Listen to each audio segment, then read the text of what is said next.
हिंदुस्तान भारत का सबसे बड़ा दुर्ग कहा जाता है चित्तौड़गढ़ के किले को, जो फैला है 700 एकड़ में। और यह है चित्तौड़गढ़ किले का पहला द्वार, जिसे पांडलपोल द्वार कहा जाता है। पहले के समय में जब लड़ाई हुई थी तब रक्त की धारा एक नदी की धारा की जैसे बही थी, और उस धारा में एक भैंसा पाड़ा बह के आ गया था। इसी कारण से इस द्वार का नाम पांडलपोल द्वार पड़ा, और ये चित्तौड़गढ़ किले का पहला द्वार है। ये किले का दूसरा द्वार है, जिसे भैरवपोल कहा जाता है।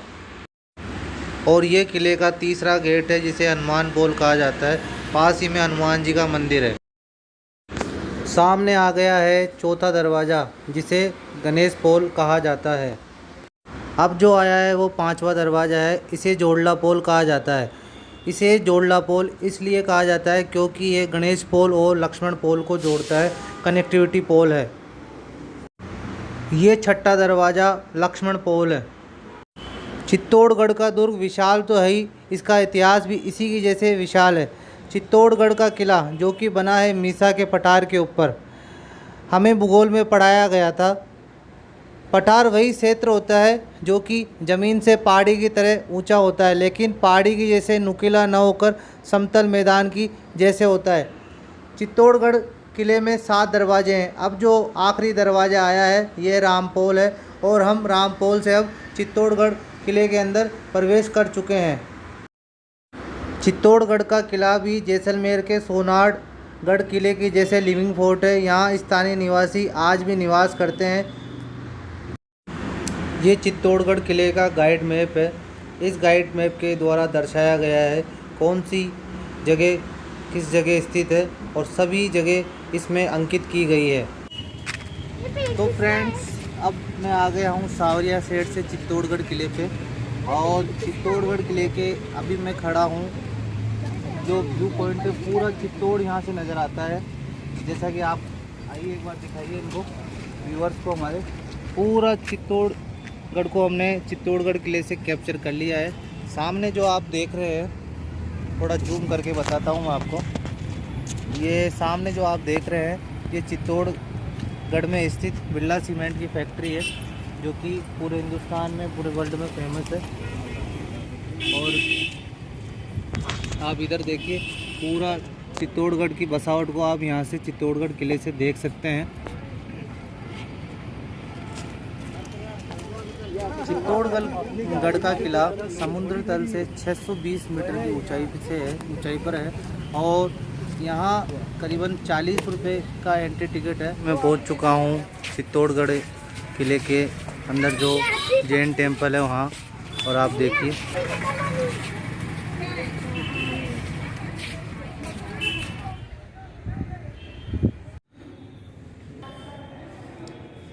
ये जो जैन टेम्पल है 11वीं ईस्वी में बनाया गया था, और आप देखिए क्या कारीगरी की गई है इसमें। ये देखिए आप, कितनी शानदार कारीगरी है।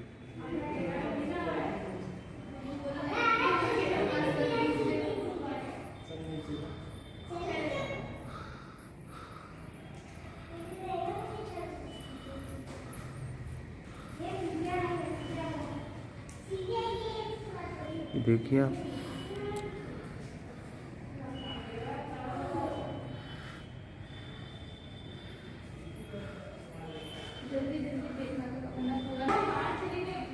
और अभी कोरोना की वजह से शायद लॉक लगा हुआ है, और ये सामने मंदिर है।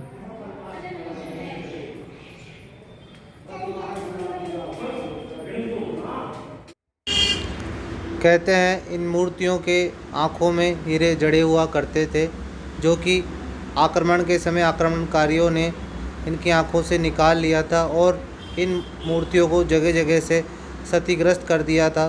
जैसा कि आपके सामने है, कई मूर्तियों के हाथ तोड़ दिए गए, किसी के पैर तोड़ दिया गया, बुरी तरीके से इन्हें क्षतिग्रस्त कर दिया गया। देखिए, कई मूर्तियाँ क्षतिग्रस्त हो रखी हैं।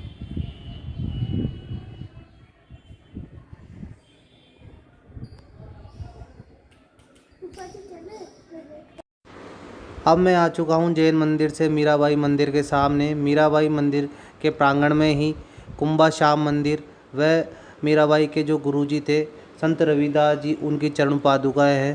कहते हैं मेड़ता सिटी से जब मीराबाई यहाँ आई थी तो किन्हीं लोगों ने उन्हें विष का प्याला दे दिया था, लेकिन कृष्ण भक्ति के कारण वो विष का प्याला अमृत के प्याले में तब्दील हो गया था और मीराबाई को कोई नुकसान नहीं हुआ था।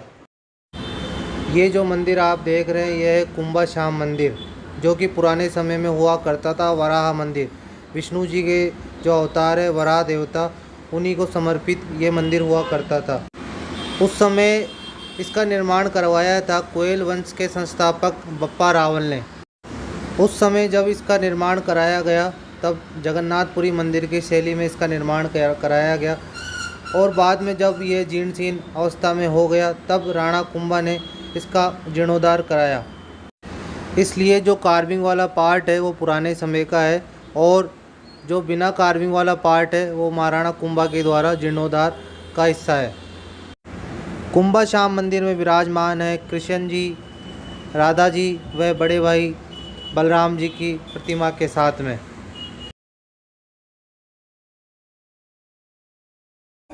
यह है मीराबाई का मंदिर और अपने पहले जो मंदिर देखा था वो कृष्ण बलराम का मंदिर था और ये मीरा गुरुजी थे, उनकी चरण पादुकाएँ हैं। संत श्री शिरोमणि गुरु रविदास जी महाराज की चरण पादुका। पहले आपको मीराबाई के मंदिर के दर्शन कराता हूँ।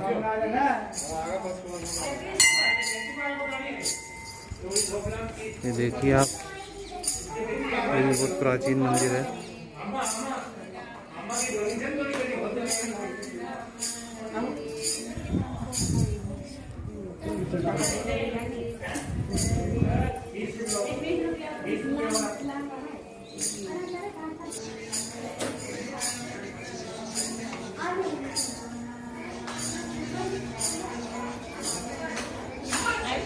अब मैं आप पहुँचा हूँ जिस स्थान पर, वो स्थान कहलाता है विजय स्तंभ।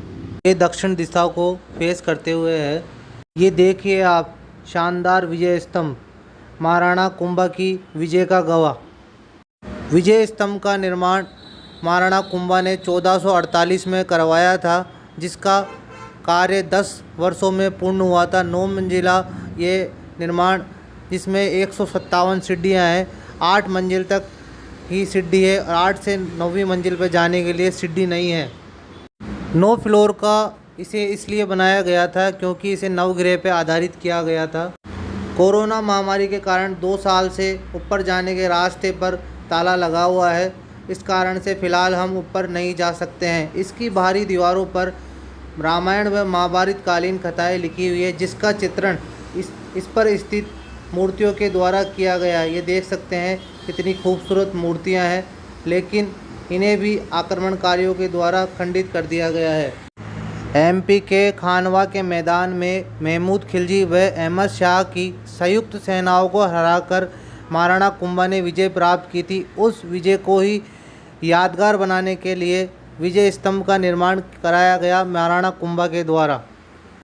विजय स्तंभ के सामने ही ये दूसरा जौहर स्थल है, जहां रानी कर्णावती ने 13,000 महिलाओं के साथ जौहर किया था। पहले ये स्थान 30 से 40 फुट गहरा था, अब इसे समतल करके पार्क बना दिया गया है। जौहर स्थल का बोर्ड भी लगा हुआ है यहाँ। ये सामने जो आप हवन वेदी देख रहे हैं, यहाँ हर वर्ष उन वीरांगनाओं के बलिदान को याद किया जाता है और यहाँ हवन किया जाता है।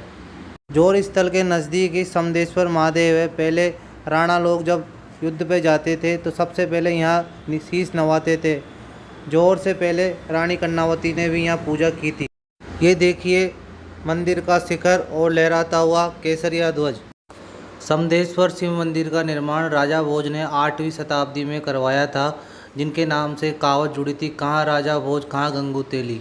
मंदिर के सामने ही ये आप नंदी बाबा की प्रतिमा देख सकते हैं और 11वीं शताब्दी में इसका जीर्णोद्धार करवाया गुजरात के शासक कोरपाल जी ने और फिर उसके बाद 15वीं शताब्दी में इसका जीर्णोद्धार करवाया राणा कुंभा के पिताजी राणा मुकुंद जी ने।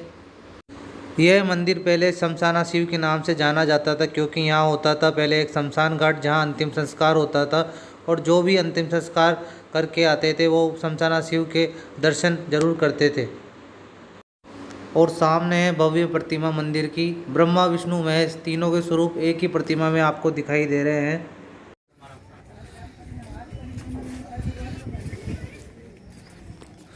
यहाँ ऐसे कई प्राचीन शिवलिंग भी है। ये आप जो देख रहे हैं कुंड, ये गोमुख के पानी से ही भरा हुआ है। और पुराने ज़माने में ऐसे पानी एकत्रित करके और 12 महीने काम चलाया जाता था पानी से, और इसी तरीके से पानी की पूर्ति होती थी। चलिए आपको मैं गोमुख का मुंह दिखाता हूँ, और सामने से एक बार चित्तौड़गढ़ का नज़ारा भी देख लीजिए, कैसी क्या बसावट है यहाँ की। अब मैं पहुँच चुका हूँ गोमुख का जो गोमुख कुंड है वहाँ पे। ये बाबा भोलेनाथ का अभिषेक हो रहा है, और ये पानी से ही ये जो कुंड है ये भरा हुआ है पूरा। ये आप देखिए 2 जगह से पानी आ रहा है। और ये अलका जी शिवलिंग पे अभिषेक कर रही है सावन के महीने के अवसर पर। बाबा भोलेनाथ इनकी हर मुराद पूरी करे। पहले ये मंदाग्नि कहलाता था, जो कि एक तीर्थ के रूप में था। बाद में इसे गोमुख कुंड का नाम दे दिया गया। इसकी गहराई 50 फीट है। ये माँ पद्मावती की प्रतिमा है, और मैं आपको बताता हूँ। ये देखिए आप माँ पद्मावती की। गोमुख कुंड देखा था, उसमें भी कई मछलियाँ हैं, उसमें भी लोग चने डाल रहे हैं मछली को।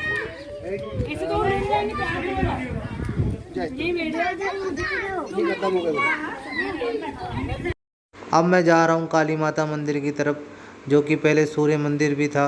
अब वहाँ काली माता की प्रतिमा भी स्थापित कर दी गई। और जो मेरे बगल में ये आप तालाब देख रहे हैं, कहते हैं कि जब युद्ध होता था तो यहाँ से रहस्यमयी तरीके से सैनिक प्रकट होते थे। इस कालका मंदिर में पहले सूर्य मंदिर था, लेकिन बाद में यहाँ काली माता की प्रतिमा भी स्थापित कर दी गई है। और ये मंदिर है सामने।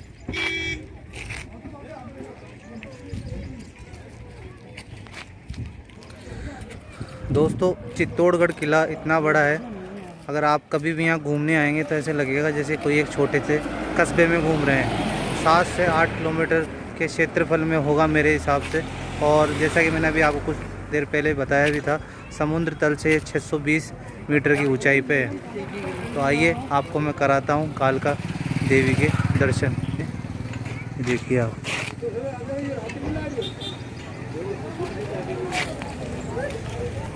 और वो जो सामने आप देख रहे हैं, को दिखाता हूँ।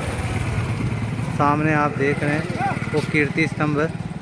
इस मंदिर का निर्माण कराया था चित्रांगद मौर्य ने, और उन्होंने इस मंदिर की स्थापना की थी सूर्य मंदिर के रूप में। बाद में जब ये 8वीं शताब्दी में जीर्ण शीर्ण हो गया, तब इसका जीर्णोद्धार कराया था बप्पा रावल जी ने, और उन्होंने सूर्य देव के स्थान पर अपनी कुल देवी कालिका माता की प्रतिमा स्थापित की। इस प्रतिमा की खास बात यह है कि यह स्थिर प्रतिमा न होकर चल प्रतिमा है। इसका मतलब ये होता था कि जब युद्ध होता था तो राणा रावल अपने साथ इस प्रतिमा को ले जाते थे, वहीं पूजा अर्चना की जाती थी, और इनके रिक्त स्थान पर अम्बा माता का स्वरूप स्थापित किया जाता था। अब मैं कालका मंदिर से जा रहा हूँ पद्मिनी पैलेस की तरफ, जहाँ अलाउद्दीन खिलजी ने महारानी पद्मिनी को शीशे में देखा था।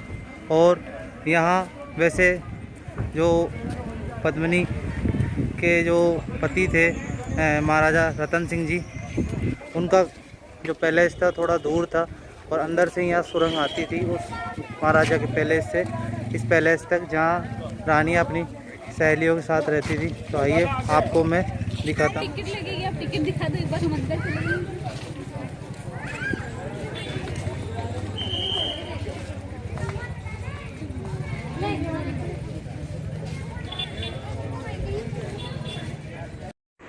और मैं रानी पद्मावती के महल के अंदर प्रवेश कर चुका हूँ। सुंदर सा पार्क है। और जो ये आप सामने सेक्शन देख रहे हैं लोहे के गेट वाला, यहाँ सुरक्षाकर्मी गार्ड्स रहा करते थे। अब हम अंदर प्रवेश कर रहे हैं, आगे का नज़ारा देखते हैं क्या होगा। और अब हमारे सामने आ गया है वो स्थान जहाँ दासियाँ रहा करती थी। अंदर यहाँ कमरे बने हुए हैं। और अब जो ये स्थान देख रहे हैं झरोखे वाला, यहाँ कहते हैं जब राजा अपने युद्ध के लिए जाते थे तो रानियाँ व दासियाँ यहाँ पुष्प वर्षा करती थी और विजय प्राप्त होने की उन्हें शुभकामनाएं देती थी। ये देखिए आप, कई झरोखे बने हुए हैं अंदर से यहाँ। और ये है पद्मिनी महल, और इसे पद्मिनी जल महल भी कहा जाता है क्योंकि इसके चारों तरफ आज भी जल रहता है। इस महल के चारों तरफ जल होने के कारण ही रानी गर्मी के 4 महीने यहाँ गुजारती थी। और ये जो सामने सीढ़ियाँ देख रहे हैं, कहते हैं अलाउद्दीन खिलजी ने यहाँ ही रानी का छवि देखी थी, लेकिन इसकी सत्यता का कोई प्रमाण नहीं है। और ये जो सामने आप खूंटियाँ देख रहे हैं, यहीं पर दर्पण लगाए गए थे और कहते हैं कि अलाउद्दीन खिलजी ने महारानी पद्मावती की छवि को, उनके अक्स को इन दर्पणों के द्वारा ही देखा था। बाकी सत्यता का प्रमाण तो कुछ नहीं है, इसके बारे में कुछ कहा नहीं जा सकता। ये सामने रही सीढ़ियाँ और ये सामने रही खूंटियाँ जहाँ दर्पण लगाए गए थे। ये देखिए किला मीसा के पठार पर स्थित है, इसीलिए ये यहाँ मैदानी हिस्सा दिखाई दे रहा है। और अब हम बढ़ रहे हैं किले के एक नए स्थान की तरफ। अब मैं पहुँच चुका हूँ यहाँ पद्मिनी पैलेस के बाद में एक और नीलकंठ महादेव त्रिनेत्रधारी हैं, अभी दिखाते हैं आपको। तब तक आप यहाँ का बाहर का व्यू देख लीजिए। ये बाहर ही बेलपत्र का वृक्ष लगा हुआ है और लिखा हुआ है सोमवार को बेलपत्र तोड़ना मना है। और सामने वो देख रहे हैं जो आप, वो विजय स्तंभ है। उसके बाद में सामने जो देख रहे हैं ये म्यूज़ियम है, जिन्हें प्रथम प्रकाश जी का कोई महल कहा भी जाता है। मुझे इसके बारे में अधिक थोड़ी जानकारी नहीं है। और वो सामने कालका माता का टेम्पल है और ये मेरा तो आप चलिए नीलकंठ महादेव के कराते हैं दर्शन। ये महाबली भीम के आराध्य देव है, पांडवों की तपोभूमि भी कहा जाता है इसे। और महाराणा कुंभा के इष्ट देव है नीलकंठ महादेव, और यहाँ लोग जलाभिषेक करते हुए। ये जो आप सामने देख रहे हैं ये कीर्ति स्तंभ है। और अभी कुछ समय पहले यहाँ पर आकाशीय बिजली भी गिरी थी, जिससे कुछ हिस्सा इनका क्षतिग्रस्त हो गया था कीर्ति स्तंभ का।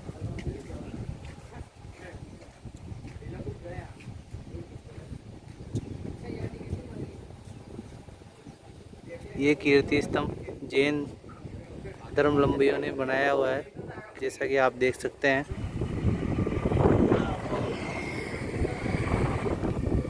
तो दोस्तों, चित्तौड़गढ़ किले पर स्थित कीर्ति स्तंभ पर ही इस वीडियो को मैं एंड कर रहा हूँ। अगर आपको ये वीडियो अच्छा लगे तो चैनल को सब्सक्राइब ज़रूर कीजिएगा, वीडियो पे लाइक कीजिएगा, कमेंट कीजिएगा, दोस्तों में, फ्रेंड्स में, आपके रिलेटिव्स में वीडियो को शेयर ज़रूर कीजिएगा। Okay, bye bye.